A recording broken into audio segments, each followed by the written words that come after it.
All right guys, आज राजा आउने दिन है। एभ्रिवान नोज आज 25 गते। अहिले माहौल पनि एकदमै तातिरहेको छ। राजा आऊ देश बचाऊ, राजा आऊ देश बचाऊ भन्दै सडक सदनमा त अब सदनको मान्छेहरू त भाग्ने भइहाल्यो, नेताहरू होइन, जनताहरू तातिरहेको छन् होइन यति बेला। त्यही भएर म यो भिडियो बनाउँदैछु। आजसम्म राजतन्त्रले जति बेला राजतन्त्रको पाला थियो होइन, जति बेला नेपालमा एउटा राजतन्त्रको शासन थियो, त्यति बेला राजाले के चाहिँ उखाडे त नेपालमा है। कि मैले अहिले यसरी जसरी कुनै नेताको बारेमा अहिले जसरी राजाको बारेमा भिडियो बनाउँदैछु, के राजतन्त्रमा यो सबै बोल्न एलाउड थियो त? थिएन नि होइन। यस्तो बकवास कुराहरू त गर्नै पनि पाइँदैन थियो राजतन्त्रमा भन्ने मान्छेहरू धेरै हुनुहुन्छ। राजतन्त्रका राजाले राजा हुँदा एउटा एक दुईवटा भिडियो पनि मैले देखेँ। राजा हुँदा राजाले एक सिङे गैडा सकै पारिसकेको थियो अरे। अहिले चाहिँ एक सिङे गैडा बढेर कहाँ पुग्यो कहाँ। यस्ता धेरै एउटा राजामाथि लालचनाहरू लगाइरहेको छ अहिलेको सन्दर्भमा। अहिले जब राजा आउने माहौल तातिरहेको छ, तपाईँहरूलाई के लाग्छ? राजा आऊ देश बचाऊ किन भनिरहेको छन् मान्छेले? आज ती राजा आऊ देश बचाऊ भन्नेवालाहरू राजतन्त्रका सपोर्टर होइनन्। पहिल्यैदेखि राजावादी मान्छेहरू होइनन्। आज म स्वयं राजावादी होइन है, म पनि कुनै बेला पार्टीको झोले थिएँ है। आज मान्छेहरू राजतन्त्र खोज्दैछन् बिकज दे नोज आज राजाले गर्दा हाम्रो देशमा के भएको थियो र राजा नहुँदा, राजा फालिसकेपछि देशले कुन मोड लियो भन्ने कुरा पुरा जनतालाई थाहा छ। यस भेडाहरूलाई थाहा छैन। फेरि नेपालमा बसेर नेताबाट लाभ लिएका जति पनि सिटिजनसिप छन्, नेपालीहरू छन्, नेताको सहायताले जागिर पाएका, पुलिस आर्मीमा भर्ती भएका, सरकारी जागिर खाएका, अथवा कुनै न कुनै हिसाबले नेताको एउटा पोलिटिकल सपोर्ट मिलेर आफ्नो व्यापार व्यवसाय धन्दा चलाइरहेका, आफ्नो पेट पालिरहेकाहरूको टाउको दुखाइ के अरे बनिरहेको छ अहिलेको समय होइन। उनीहरूलाई हो राजा नचाहिने। तर जो विदेशमा बस्ने छन् नि, यिनीहरूले न नेताको सपोर्ट पायो, न त अरू कसैको, न त सरकारको नै सपोर्ट पायो होइन। उनीहरू पनि पहिला पार्टी भनेर हिँडा मान्छेहरू हो, तर अहिले विदेशमा छ। विदेशमा आइसकेपछि यहाँको नियम, यहाँको कानुन, यहाँको सरकार कसरी चलिरहेको छ त्यो बारेमा धेरै बुझिसकेका छ। इभन हामीले पनि बुझेका छौँ। त्यही भएर म कस्तो मान्छे हो भने म राजावादी हुँ भन्न लायक मान्छे पनि होइन क्या।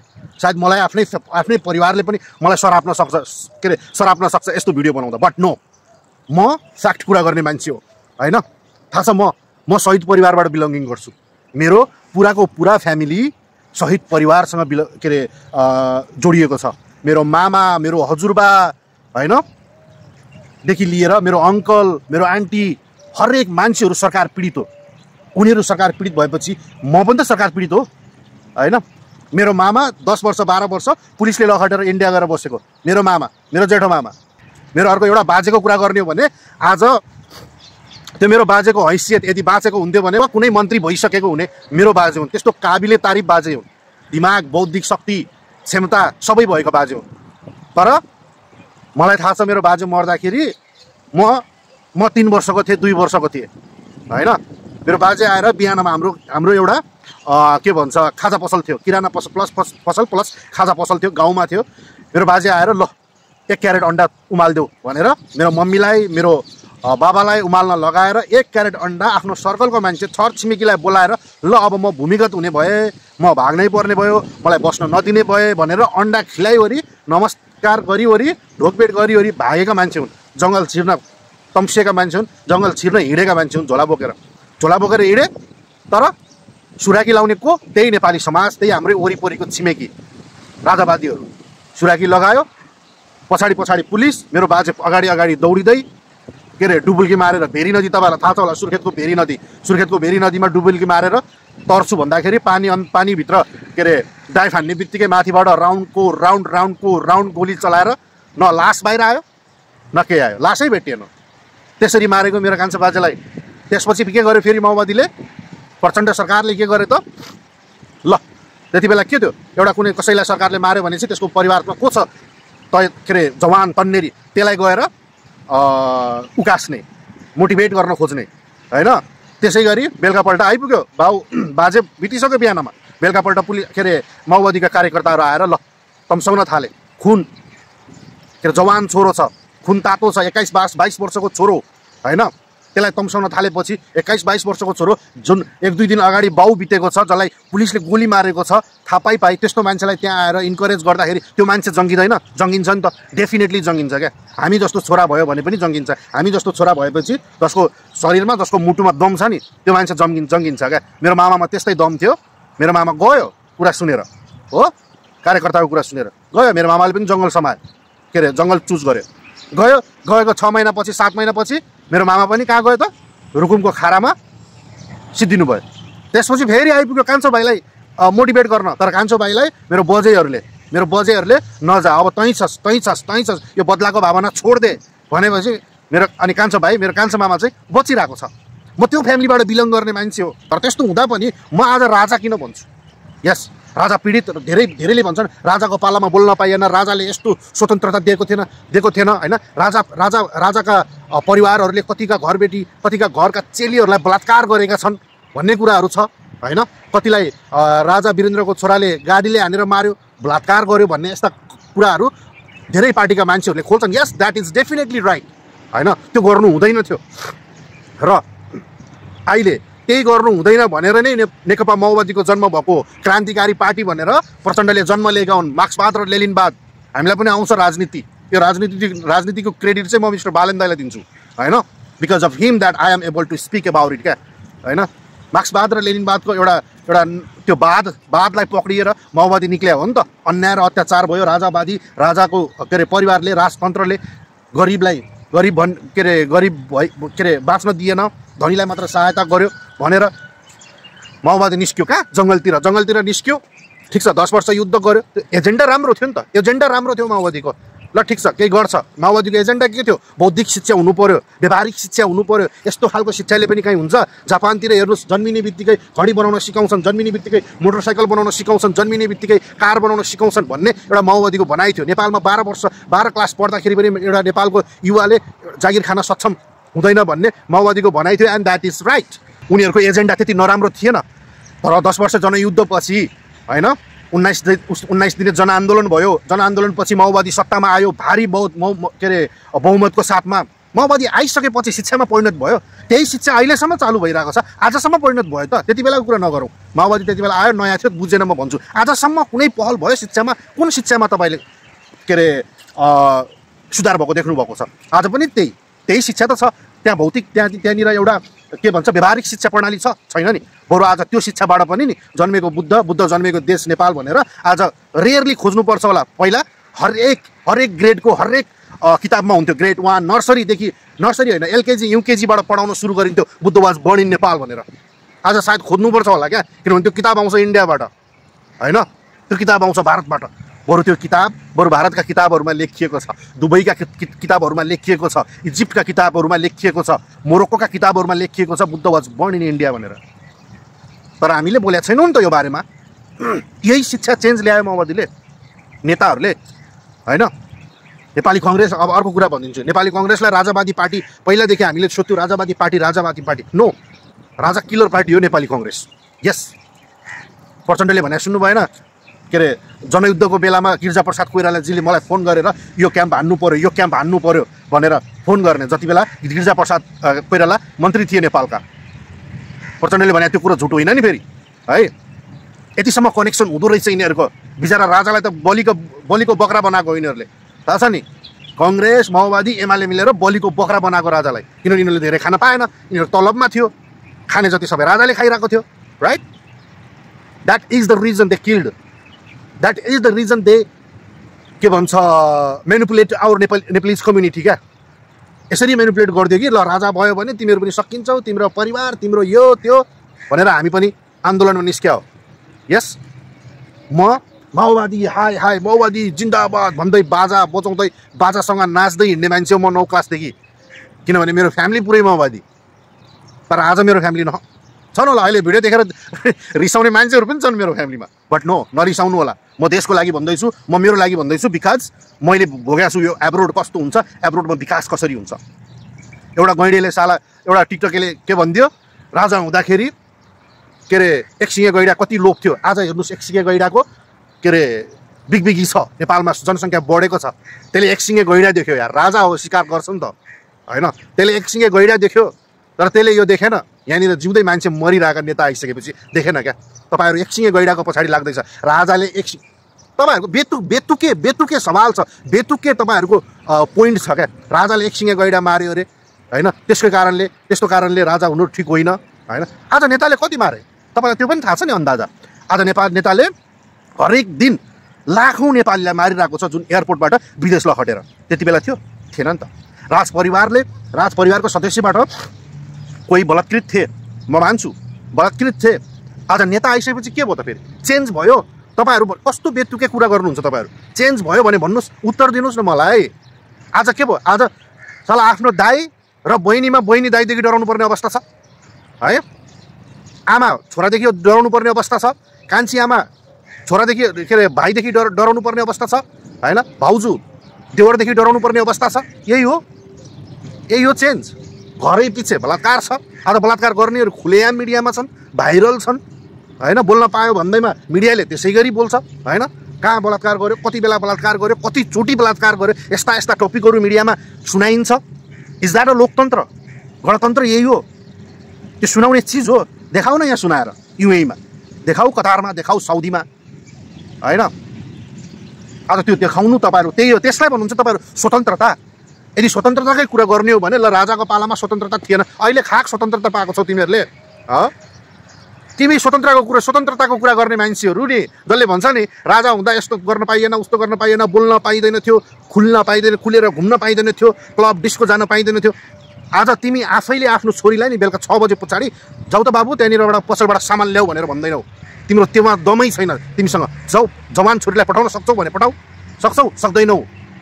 के का स्वतन्त्रताको कुरा गरिरहेको छ के को फ्रिडम लाइफको कुरा गर्दैछौ तिमीहरूले यो बेतुके सवाल नगर म न वादी न राजावादी न माओवादी न एमालेवादी होइन म कुनै वादी होइन म सच्चा देशप्रेमी हो आज नेपाल आज जति पनि राजावादी राजतन्त्र राजा आऊ देश बचाऊ भन्ने युवाहरू छन् नि देश विदेशबाट कराउने युवाहरू छन् नि यिनीहरू पनि कुनै दिन पार्टीका मान्छे थिए तर अहिले आएर बुझेर यिनीहरूले राजा आऊ भने यिनीहरू नसोच्नुहोस् तपाईँ एमाले काङ्ग्रेसको झोलेहरू फेरि साथीभाइहरूले के भन्न सक्छ यिनीहरू त पहिल्यैदेखि राजावादी मैले तपाईँहरू यत्रो कहानी भने आम नट राजावादी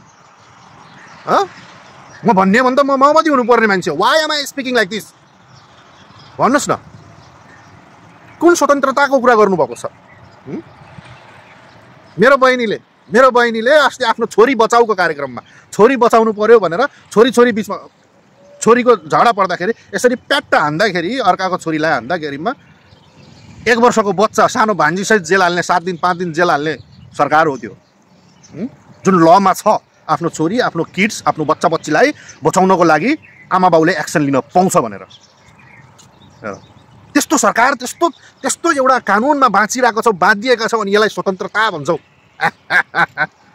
त्यो कानुन आज कानुनै भइरहेछ कानुन रक्सी र मासुमा बेचिरहेको छ कुन स्वतन्त्रताको कुरा गर्यो एउटाले जापानमा बोल्छ कराउँछ नेताले यस्तो गर्यो भनेर प्रधानमन्त्रीले सीबीआई लगाउने कि इन्टरपोल लगाएर झिकाउने कि बिचरा त्यसले बोलेको शब्द फिर्ता गर्नुपर्ने त्यसले बोलेको शब्द भिडियो डिलिट गरेर बस्नुपर्ने डराउनु पर्ने एउटाले अमेरिकाबाट युट्युबमा भिडियो बनाउँछ भ्रष्टाचार विरुद्ध एमालेका भ्रष्टाचारहरू कहाँ के कति भयो काण्डको बारेमा भिडियो बनाउँछ त्यसलाई मन्त्री पदको मान्छेले फोन गरेर झुटो आश्वासन नदे झुटो समाचार नफैला भिडियो डिलिट गर नत्र तँलाई इन्टरपोल लगाएर रिसेन्टली घटना हो इन्टरपोल लगाएर के अरे नेपाल भित्राउँछौ जेल हाल्छौ भनेर भन्ने सरकार यो स्वतन्त्रता हो फ्रिडम हो give me the answer bro तिमीहरूसँग एन्सर छँदै छैन भाइ म राजनीतिक मान्छे राजनीतिक एउटा एक्सपर्ट पनि होइन राजनीतिज्ञ होइन बट म व्यवहारले जन्मिया मान्छे हो व्यवहारले बुझेको मान्छे हो that's why I am speaking like this मसँग कन्फिडेन्स छ मैले कुनै एउटा स्क्रिप्ट राखेर मैले भनिरहेको छैन मैले जे बोक्यो त्यही भन्दैछु वाट दे डिड फर अस तपाईँहरूलाई म एउटा राम्रो ट्रिक लगाइदिन्छु मैले अस्ति पनि तपाईँहरूलाई ट्रिकको भने होइन यसरी बुझ्नुहोस् भनेर होइन अब भनिदिन्छु क्या एउटा परिवार छन् एउटा परिवारमा 4 जना सदस्य छन् 4 जना सदस्यमा बाउ एउटा जागिरे छ 3 जना परिवारको चाहिँ काम गर्दैनन् उनीहरू होइन उनीहरू बसेर खान्छन् छोराछोरी पढ्छन् होइन आमाले घरको बुढीले भनौँ आमाले घरको काम सम्हाल्नुहुन्छ कमाउने एउटा छ तर पनि उनीहरूले आफ्नो बच्चाबच्चीलाई पालिवरी होइन मन्थली 20,000 जम्मा गर्छ क्या मन्थली 20,000 रुपियाँ जम्मा गर्छ चोखो बच्चा भनौँ न एउटा ब्याङ्कमा राखिनलाई चोखो बचाउँछन् र अर्को त्यहाँ छिमेकमा होइन 7 जनाको परिवार छ 4 जना छोरा होइन के भन्छ बाउ एउटा, आमा एउटा, अनि बहिनी छोरी एउटा, होइन 7 जनाको परिवार छ। त्यहाँ पनि बाउले के गर्छ त के जागिर गर्छ, तर उनीहरूलाई खाना लाउन पुग्दैन क्या। बालबच्चाको पढाइको लागि, होइन, त्यो सबै मेन्टेन गर्ने हो भने, खर्च औषधि उपचार मेन्टेन गर्ने हो भने बाउको स्यालेरी पुरै सकिन्छ, भरसक त पुग्दैन। अनि अरू ठाउँबाट सरसापट गरेर नि त्यो आवश्यकताहरू परिपूर्ति गर्नुपर्छ। Now you guess, simple question, now तपाईँहरू गेस गर्नुहोस्, ती 2 परिवार मध्येमा कसको परिवारले छिटो प्रगति गर्ला, कसको परिवारले 2 वर्षपछि घर हाल्ला? अफकोर्स 4 जना परिवार हुनेवाला जसको बाउ जागिरे छ, राइट? किन? त्यहाँ परिवारको सदस्य कम छ, खर्च कम छ। सेम थिङ इज ह्यापनिङ नेपालमा, यही भइरहेको त छ। जति बेला राजा थिए, राजा एक्लै थिए, राज परिवार थियो, बस जति कमाइ हुन्थ्यो नेपालको, जति आय आर्जन हुन्थ्यो सबै राजाकै पासमा जान्थ्यो, राजाकै भण्डारमा जान्थ्यो, राइट? स्यालेरी दिइवरी, सबैलाई स्यालेरी दिइवरी, खर्च गरिवरी। त्यति गर्दाखेरि पनि धेरै बस्थ्यो क्या त्यो। अनि विकास र इन्फ्रास्ट्रक्चरमा बिल्ड गरिन्थ्यो। कम्पनीहरू त्यसै बनाएको थिएन नि त नेपालमा, होइन? टायर कम्पनी हुँदा गाडीको टायर मात्र होइन, रबर कम्पनी होइन, त्यो टायरको त्यो रिङ हुँदैन फलामको, यत्रो बसको रिङ, त्यस्तो रिङ कम्पनीहरू, चुरोट फ्याक्ट्री, नेपाली कागज। तपाईँलाई थाहा छ, अहिले पनि थाहा छ, तपाईँलाई बिर्सिसक्यो होला नेपाली कागज भनेर। पहाडी कागज जुन नक्साको लागि युज हुन्छ, आज त्यो नक्सावाला युज कागज पहाडी कागज पनि नेपालीमा बन्दैन, जसलाई नेपाली कागज भन्थ्यो त्यो पनि बाहिरबाट इम्पोर्ट हुन थालिसक्यो। जति बेला नेपालको पैसा जापानमा करेन्सी छापिन्थ्यो, त्यति हाई क्वालिटी पेपरको रूपमा चिनिएको थियो। जति बेला नेपालको खाद्यान्न नि अहिलेको पावरफुल नर्थ कोरियासम्म पुग्थ्यो। नर्थ कोरिया कि उत्तर कोरिया, होइन? साउथ कोरिया कि नर्थ कोरिया हो, मैले पनि बिर्सेँ, कन्फ्युज भयो भने अहिले बोल्दा, होइन? त्यहाँसम्म पुग्थ्यो। आज के छ? आज इन्डियाले ठक्क बन्द गरिदियो भने सक्यो। हिजो भर्खर त अस्ति भर्खर भिडियोमा मैले गार्मेन्टको कुरा गरेँ, कपडाको फ्याक्ट्री, त्यति बेला सबै कपडाहरू नेपालमै बन्थ्यो, म्याक्सिमम कपडा भरसक त इन्डिया जान्थ्यो। अहिले त्यो छ? के खालको तपाईँहरू विकासको कुरा गरेछ हो? तपाईँहरूले दिमागमा गोबरै छ कि क्या हो? सिधै भनिदिन्छु म त, गोबरै छ जस्तो लाग्छ क्या मलाई, होइन? यहाँको हेर्नुहोस् न, यहाँको राजाहरूले के गर्छन्, यहाँको लिडरहरूले, यिनीहरूलाई यहाँ कसैले सवाल गर्दैन कि तैँले यत्रो तेरो फ्यामिलीले यत्रो फुलमास गर्ने? किन? यिनीहरूले फुलमास गरे भन्दा पनि डबल तिर्बल त इन्फ्रास्ट्रक्चर बिल्ड गरेको छ। जति पनि छ लगानी लाउनु पर्ने ठाउँ लगानी लगाएको छ। बचेकोले इन्भेस्ट गरे, बचेको चाहिँ आफ्नो ऐयासीमा उडाएको हो नि त। हामी देख्छौँ दुबईको राजाले यस्तो गर्यो, होइन, शेखले यस्तो गर्यो। थाहा छ मैले काम गर्ने ठाउँमा एउटै घोडाको 3 मिलियन, 4 मिलियन, 5 मिलियन, 10 मिलियन दिरामको घोडाहरू छन् क्या, डलरको घोडाहरू छन्। एउटा घोडाको प्राइस यत्रो ऐयासी किन? किनभने यिनीहरूले खर्च पनि गरेछ, कमाइ पनि त्यस्तै भइरहेको छ। अनि नो वान इज कम्प्लेनिङ। अनि नेपालमा के छ त? 10 करोडको बजेटमा 2 बित्ताको पुल, 2 बित्ताको पुल, होइन? 20 करोडको बजेटमा 100 मिटरको बाटो। यस्तो छ नेपालको प्रगति। किन खानै पुगेको छैन उनीहरूलाई? भाड्नु परिरहेको छ। अहिलेको नेपालको सन्दर्भमा हामीले पाले हो नि, नेपालमा जति पनि काम गर्ने उद्यमी व्यवसाय गर्नेहरूले कर दिएर र विदेशमा काम गर्ने नेपालीहरूले रेमिटान्स पठाएर नि त्यहाँको सरकार चल्या हो नि, पुरा होल नेपाल चल्या हो नि त। त्यसैले नेपाल अघि भनेको जस्तै उदाहरणको लागि नेपाल घर हो भने त्यो घरको बाउ भने हामी हौँ, जसले कर र ट्याक्स बुझाइरहेको छ नेपाललाई बचाउनलाई, नेपालको इकोनोमी धान्नलाई। हामी त्यो घरका बाउ हौँ र काम नगरी पचाइ बसिवरी खाने भने ती नेताहरू हुन्। ती नेता कति भयो त अहिले? 601 जना। 601 जनालाई हामीले खुवाउन सक्छौँ? छैनौँ। कुन देश, कुन विकास र कुन मेन्टालिटी राखेर तपाईँहरू बोल्नुहुन्छ क्या? उत्तर देऊ, ट्याग गर, सक्छौ? भयो नगर, तिमीहरूसँग दमै छैन, उत्तरै छैन। भर्खर जन्मेको एउटा नवजात शिशुको के गल्ती अब भन्नुहोस् त? आज मैले बच्चा जन्माएँ, त्यो मेरो बच्चाको के गल्ती?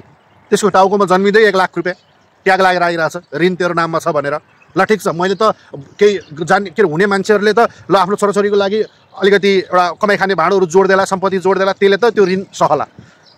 जो अलरेडी गरिब परिवारमा छ त्यो चाहिँ, जो अलरेडी के भन्छ भारी बोकेर खाइरहेछ त्यसको परिवारमा चाहिँ के?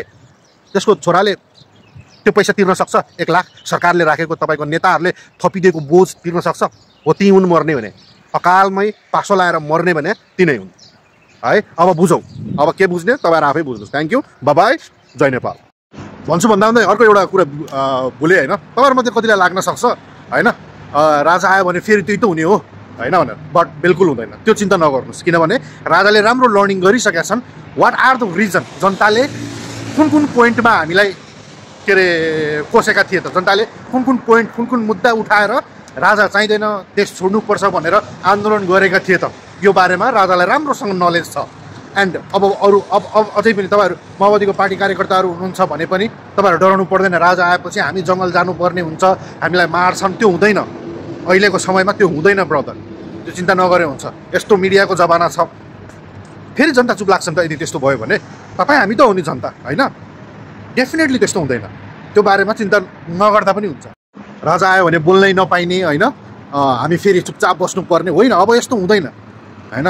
बोल्न नपाइने हुँदा नि यस्तै हाम्रो जस्तो गणतन्त्रमा अहिले छ, same thing will happen, but only the system change हुन्छ, ओन्ली द लिडर चेन्ज हुन्छ क्या। अहिले हामीलाई चाहिएकै त्यही हो। अहिलेको जमानामा बोल्नै नपाइने हुन्छ, सोसियल मिडियाको जमानामा, त्यो हुँदैन guys. So you must think about it है। बाइ, जय नेपाल।